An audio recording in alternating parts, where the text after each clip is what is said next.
It's a routine thing. It's worth mentioning in this context that we're talking about two label empires. So with Beyonce, as far as I know, while she runs her own business with Parkwood, we're talking about a Sony relationship. And then, of course, with Drake, we're talking about a Universal Music Group relationship. There presumably, in theory, would be less discussion between them. When you're talking about the same label company, I'm sure there's even more coordination than there normally is.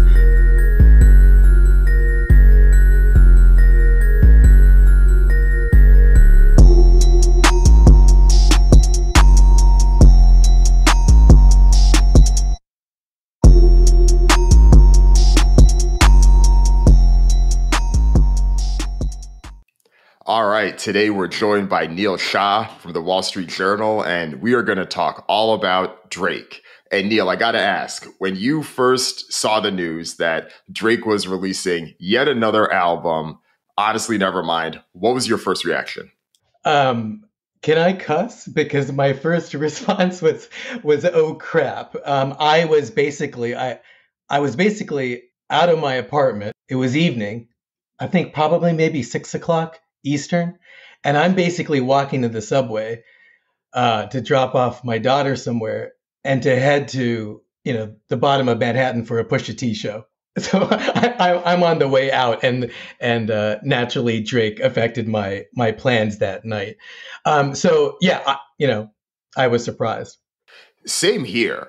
I saw the announcement, and at first I thought, okay, maybe this is a mixtape. Drake normally likes to have his summer where he has something that he puts out there just to keep the fire going and keep people on top of things. I thought it was going to be another one of these like scary hour type of releases. But then I see, no, this is a whole new studio album. I did pause to be like, wait, what? So then, of course, Googling to make sure that what I see on Twitter is actually accurate. Right. And then I was like, wow, he's going for it. We are less than 9 months from Certified Lover Boy, and boom, here we are.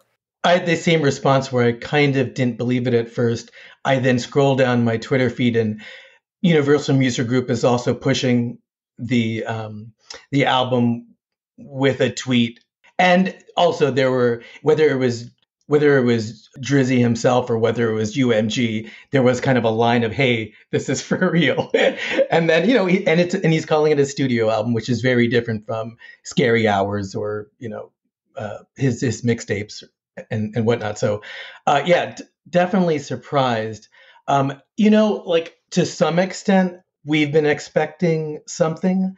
I mean, and maybe more hardcore Drake fans, maybe not the casual fan, but hardcore Drake fans would know that, like, post-Certified Lover Boy, he did share some snippets on social media about being in a recording studio. So we knew that he was active.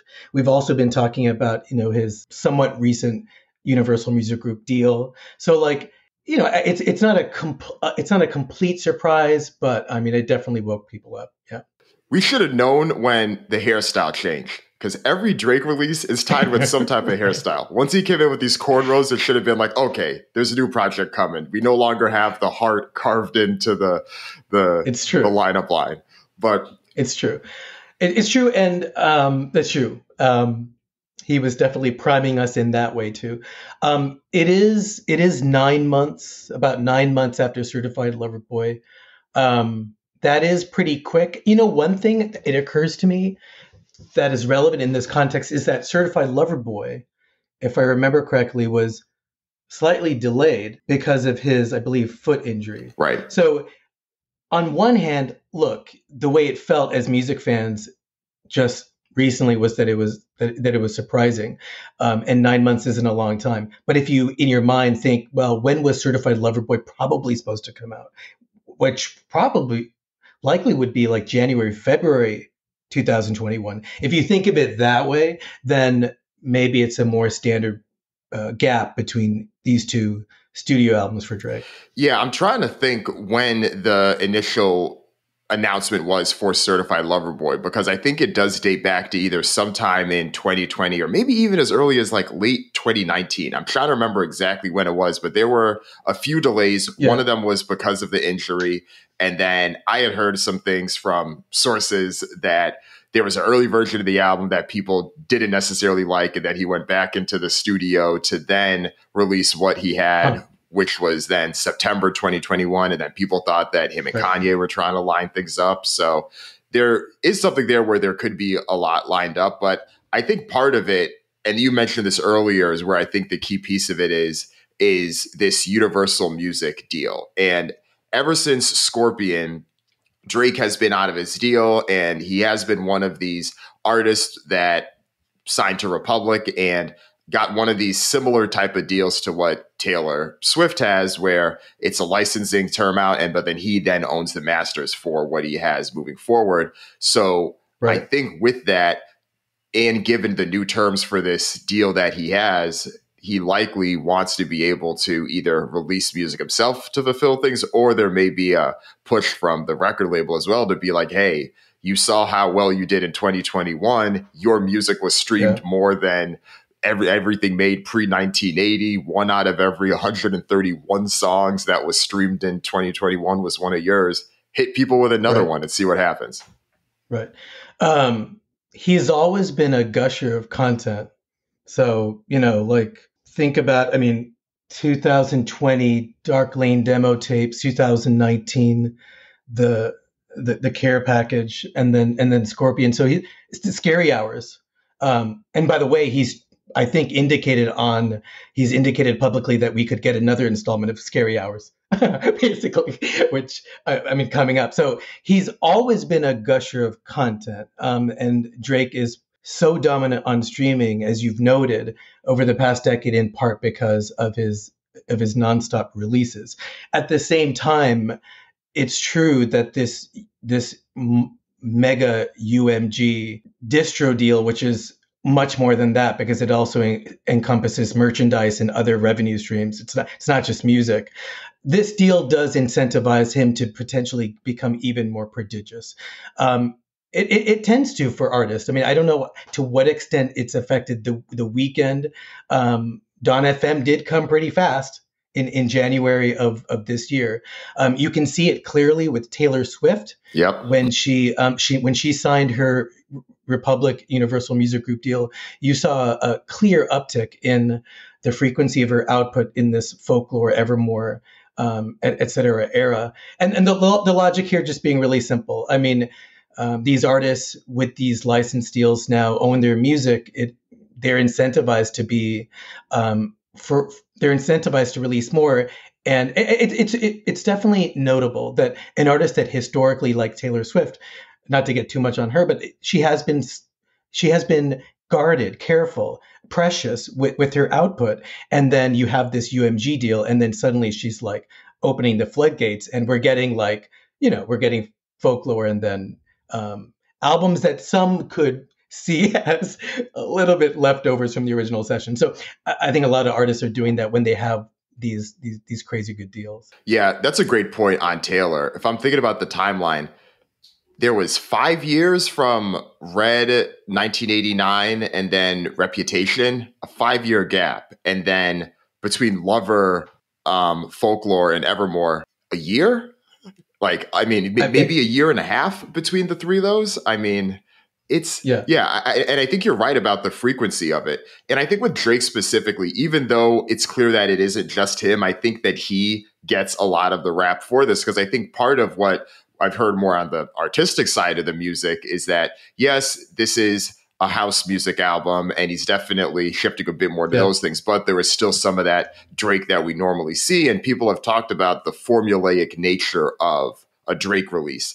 And in some ways, he kind of reminds me almost of someone like a Tom Cruise, if you will. He's like a Tom Cruise of hip hop in a sense, because could Drake have continued to try to release these albums like a Nothing Was the Same that tries to be this classic? Right. Sure, he could have done that, but he realized exactly what tools he needs to tweak in order to have that annual release that can just crank out and make sure that the money's right. And maybe there are some filler tracks. Maybe he could have cut some things, but the economics of the deals he's signing and just the industry we're in incentivizes him to do exactly what he's doing.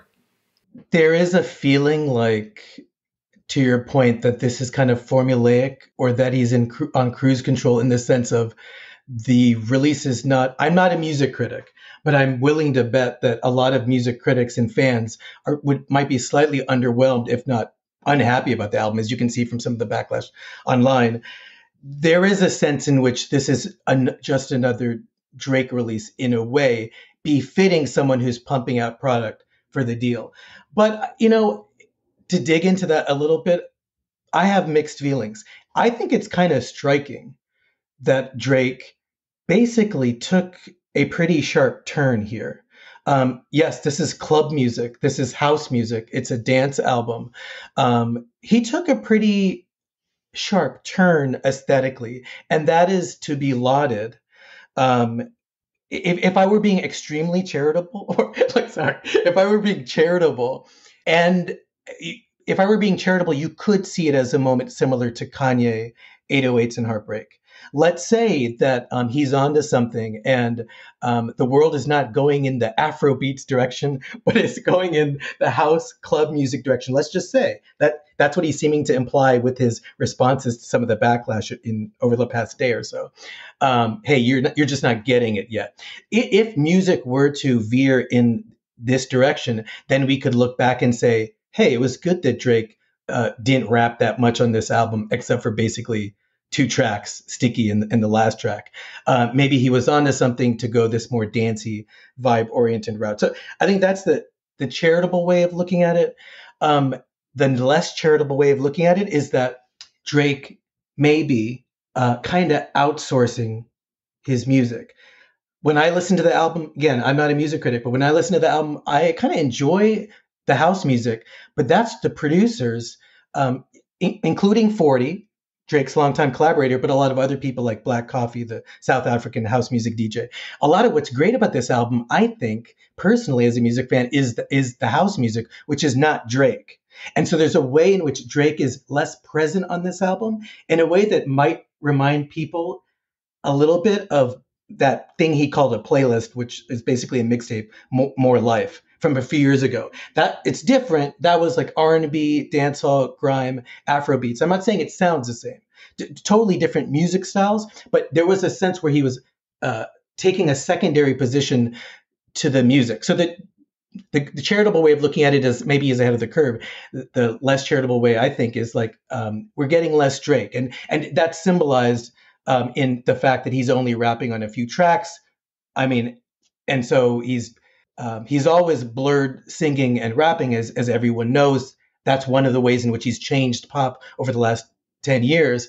But here he's basically barely rapping, which I think is part of the reason that people are turned off. So some people may see it as a bunch of singing on fairly general house beats. Yeah, I do think that the charitable impression of it is something I've heard from people before, and it's obviously what Drake is trying to push himself. I will say it's not the first time Drake has used the line of like, oh, people catch up to my albums. He tried to say something similar about views in an interview that I'd heard a while back. I think that was with Elliott Wilson. And I was just like, okay, all right, you can own it. But I do think that there is a case to be made about this album. And yeah, you're right. If he's able to catch this wave, then we can look back and see, okay, this is where things are heading. But in the same way that you can see a generation spawn from 808s, I think we would likely need to see, okay, is this next wave of hip hop going to look back and, herald this in the same way? And who knows? I think that definitely could happen. I think it definitely could happen. It could happen. It could happen. That's one route we could go. The other route is more negative, which would be the route of how much is Drake losing steam. This album definitely doesn't put to rest a perennial question, at least perennial for the last 5 years or so, which is like, how much steam is Drake losing? How much is he on cruise control? How much is Drake over? It's, look, I'm not talking commercially. Like, he puts up, he puts up a single and obviously it's going to take over streaming. And Certified Lover Boy, by the way, on streaming has done pretty good. It's had a long tail, which people kind of don't often notice. It's done pretty well. But, there is this question of how far along into his career is Drake. I've been thinking about it, obviously, not obviously, but I've been thinking about it ever since, like, Drake was booed off the stage at a Tyler the Creator curated festival. And so this album doesn't put that to rest. It does keep that question alive. Just how fertile is his career in this period, and maybe that's okay. I mean, we on one hand, as music fans, we expect a ton out of Drake albums. We treat him like he's an album artist, and as we see project after project do well commercially and yet not meet collective expectations for what we want out of him, I know as a music fan, I want him to just make another Take Care. And it doesn't happen over and over.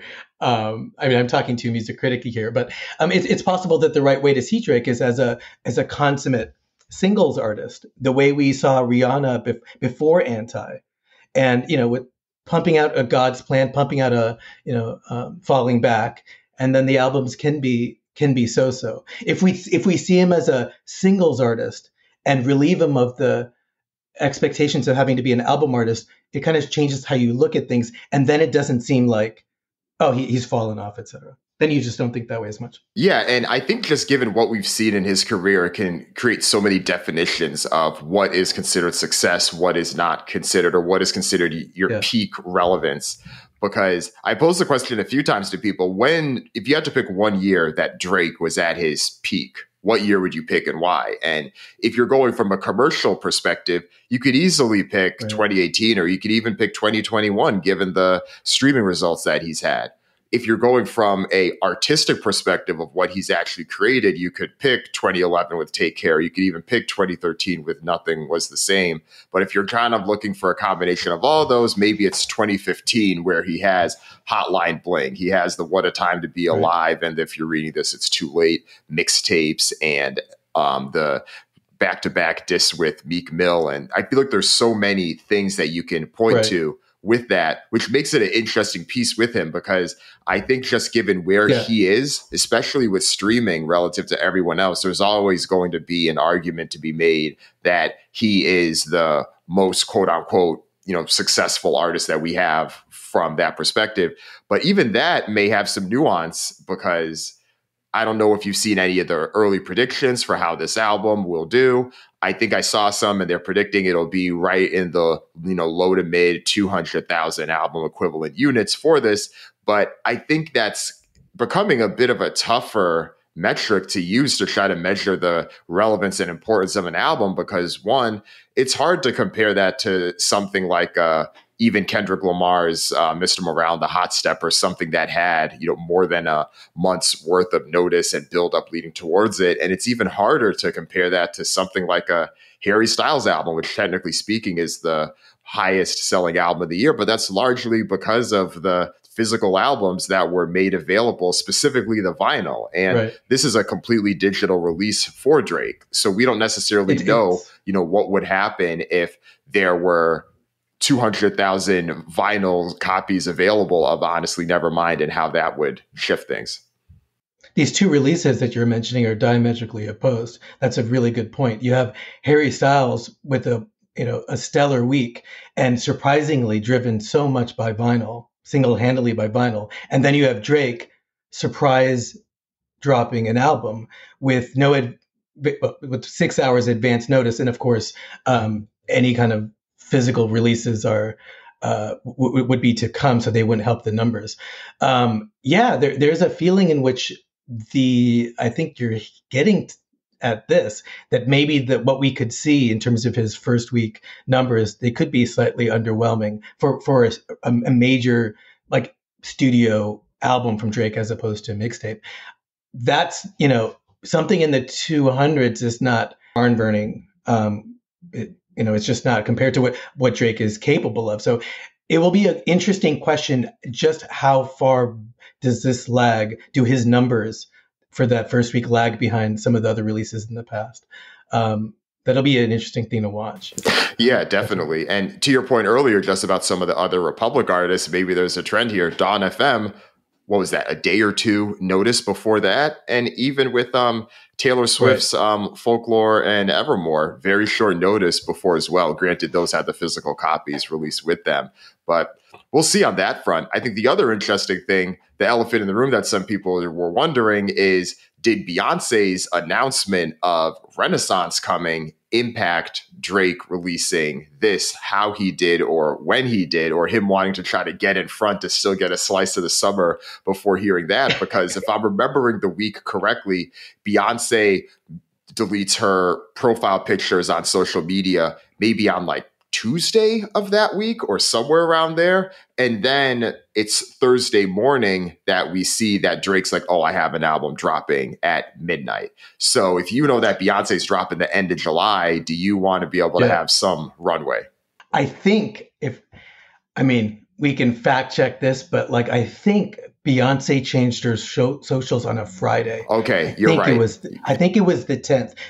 To your point that there was significant time for Drake to maneuver if he then knew that Beyonce was going into album mode. Even if the two camps weren't talking, Beyonce changes her socials, fans go berserk, and then a few phone calls are made, and then Drake can figure it out. So it is there's a possibility that these two releases are linked, and Drake is trying to get going so that he has a market share in this summer. It is, it's a routine thing.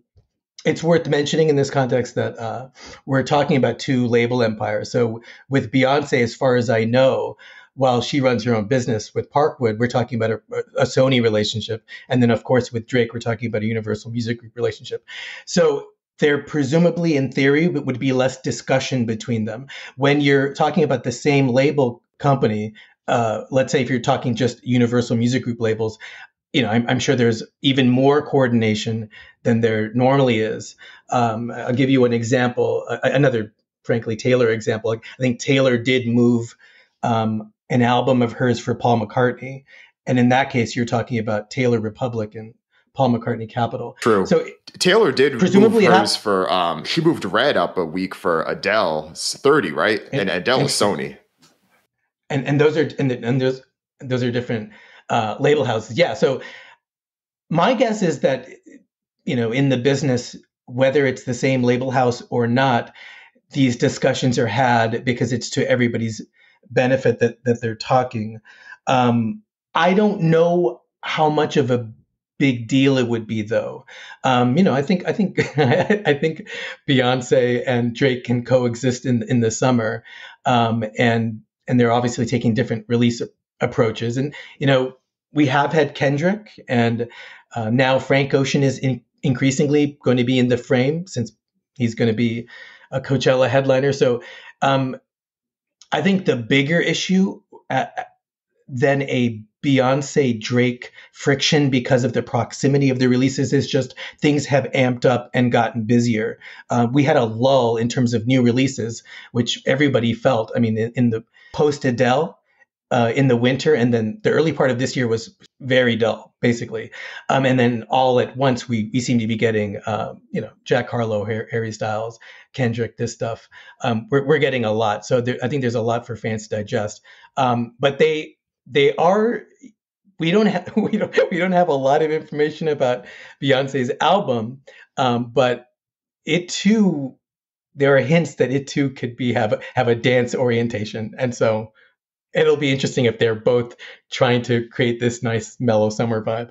I know. I saw that news too about her potentially having a new sound or being able to introduce something completely new with this album. And even just thinking about it was a completely different era that Lemonade was released into. I was thinking about that was exclusive to Tidal, or you had to watch it on HBO. Like straight up HBO before they even had like HBO, Now or Max or any of the iterations they had after that. I mean, it's a completely different world. So I'm sure I'll need to think about it a bit. But when you hit me up for a prediction on how she'll do, I'll have to let you know about that one. I was pretty close with the Adele one. I was pretty close with the Adele one. So you were, and the Beyonce release raises a similar question as with Adele, as you're pointing out.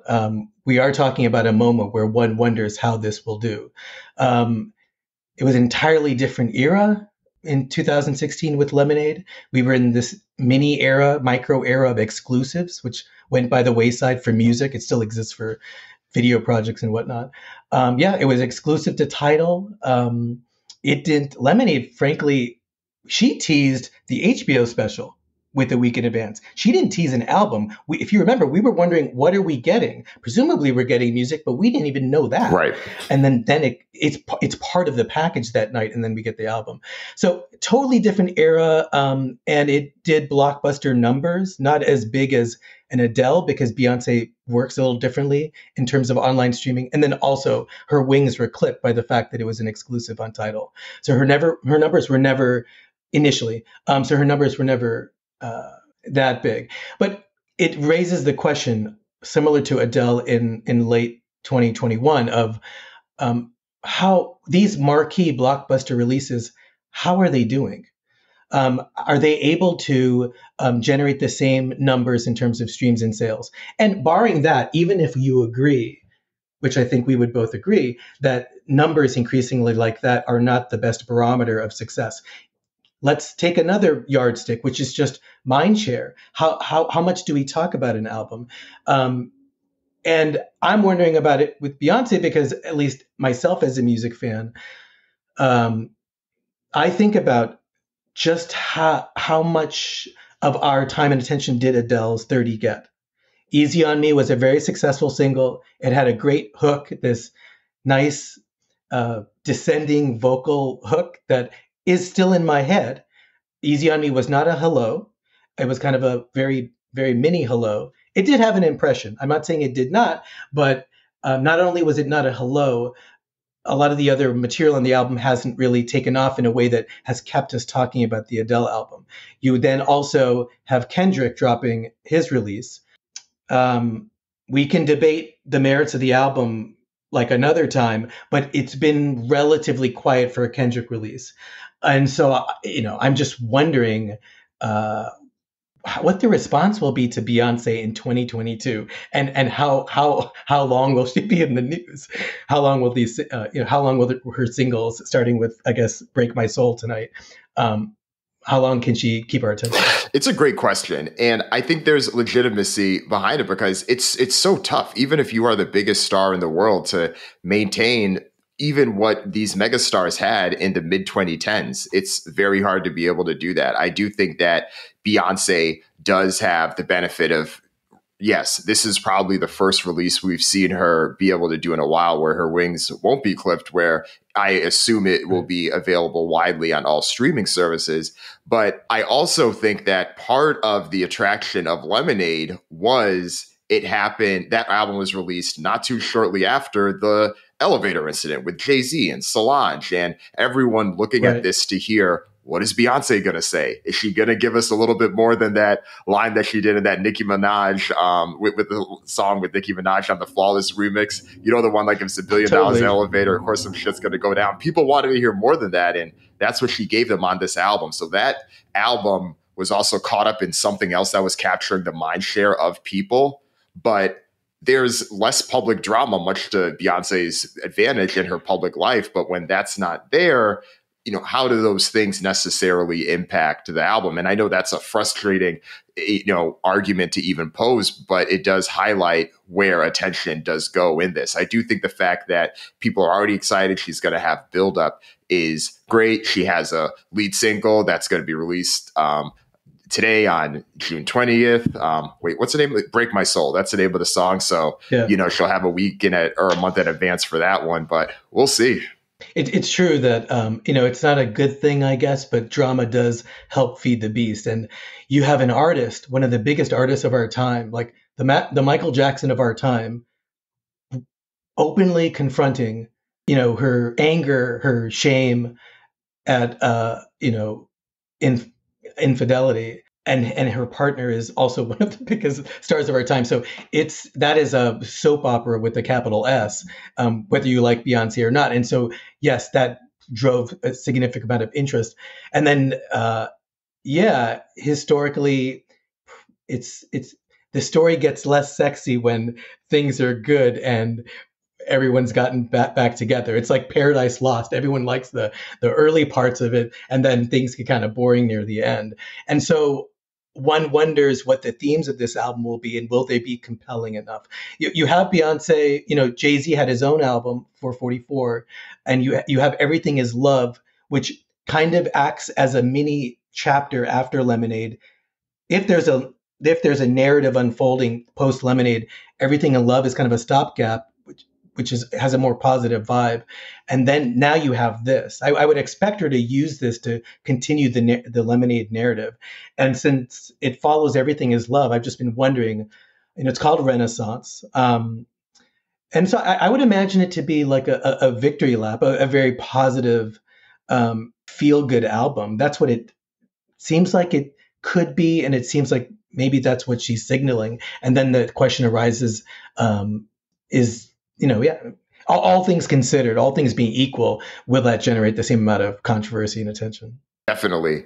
And I think the other piece I think about too is the past two albums have had a visual element to them. Of course, self-titled Beyonce, videos for every album, whole visual album on HBO for Lemonade. And with this album, I'm almost expecting to see, are we going to see the continuation of Beyonce's partnership with Netflix? Because when that first documentary was announced, the reported numbers were $60 million deal for 3 projects. Right. And that Lemonade documentary was the first of 3 that we would see. So if Renaissance is Act 1, is there a chance that we get Act 2 and Act 3 as a continuation?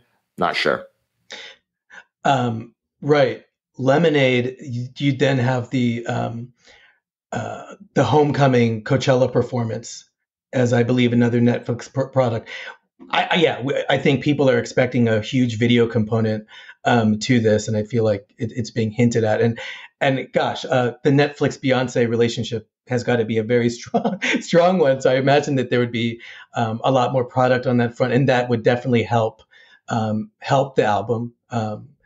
Maybe play the role of Adele's concert special to some extent, and help propel this. So I'm sure that there'll be a strong video component. And another thing I'm wondering about is that whether we'll see a multi-part saga here. One thing that we don't have an answer to is why there is a seeming subtitle, Act 1, next to Renaissance, which suggests that maybe what we could get is more than we bargained for.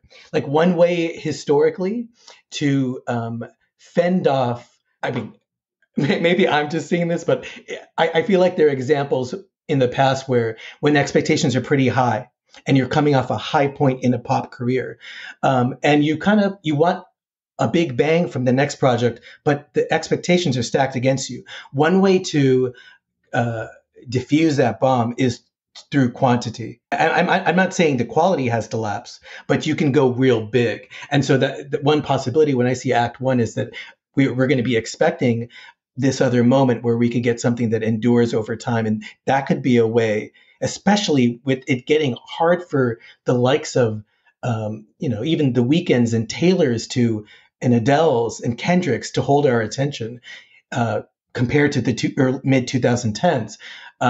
Why not have a campaign that goes on for longer? I mean, that's one way in which I interpret. I don't think she's intentionally doing this, but Taylor's re-recorded albums effectively keep her in the conversation and dominate news headlines indefinitely, basically. And I don't think that's its purpose, but that's one thing that does help keep her front of mind. And so that might be a smart strategy if that's what happens, to kind of keep Beyonce in the frame for a longer period of time, compared to basically what Adele has done. Right. Because, especially now you're releasing things one week and then boom, it's gone. You may be able to capture it then, but it's harder to stay on top of it. And you're seeing similar things happening in video streaming, where it's that never ending debate of, do you do the Netflix binge model, or do you serialize it out and, break it out week by week, where you may see a bit more commonly from HBO? And even Netflix is experimenting more with the breaking up week by week. So this could be music's opportunity, especially for the superstars. While I don't expect them to ever do like a song by song album release every week, having some type of boom, here is Act 1, get ready for the next one. And people's anticipation of when that could be and talking about when that could be will ultimately keep you in the conversation. I mean, I'm looking forward to the visuals, and hopefully there's a lot of it. I mean, Lemonade, the HBO special, was beautiful, and she's already introducing a new aesthetic, a new like series of like a new set of paintbrushes with the British Vogue feature that was timed for her album announcement just a few days ago. I mean, there was a distinct aesthetic there that's, I think, fresh and new. Resembles kind of something like a retrofuturism with like outdated things like horses and then more futuristic elements, which probably has a relationship to Afrofuturism. But it was beautiful, and so I imagine that aesthetic will play a big role in what we see, and I think it's a really rich vein to tap. So. Definitely. Yeah. Those figures are impressive. I feel like she's done a few stuff with British Vogue now, but yeah, those visuals have been good. I think this one specifically stuck out to me. So I'm excited. I know you are too. Neil, any more closing thoughts on Beyonce's release before we wrap up? I think that's good. Just, I mean, one other thing I'll just note, just as a factoid, we're getting this single, Break My Soul, tonight, midnight, June 20th. It's worth noting that, I mean, it's coming on the heels of Juneteenth, and that does obviously have significance for Beyonce, who had released Black Parade, that 2020 single, on Juneteenth too. So that could be partly what's behind. I'm just theorizing, but that could be behind the timing of the single. So. I had a similar thought too. I'm expecting something along those lines, and it'll be fun to see. I mean, I'm excited. Like anything, watching the clock until midnight. Well, it'll be a little earlier for me. That's one thing I can say I like a little bit about the West Coast. I can get those releases at 9 p.m. before I go to bed. We're trying to figure out. I'm always trying to figure out what's the right way to cover this stuff, because it does come at an inopportune time. It's a source of consternation that these releases come out the way they do on Thursday night. I almost wanted to thank Beyonce for being kind to the music writers out there by having her announcement roll out at a reasonable time. So thank you, Beyonce. I can now plan for coverage for until July 29th, and I do appreciate that. Right. It's not like Drake making you scramble when you just think you're going to have a nice Friday. You could have just chilled out. You could have got to bed at a decent hour, but no. Honestly, Nevermind. Boom.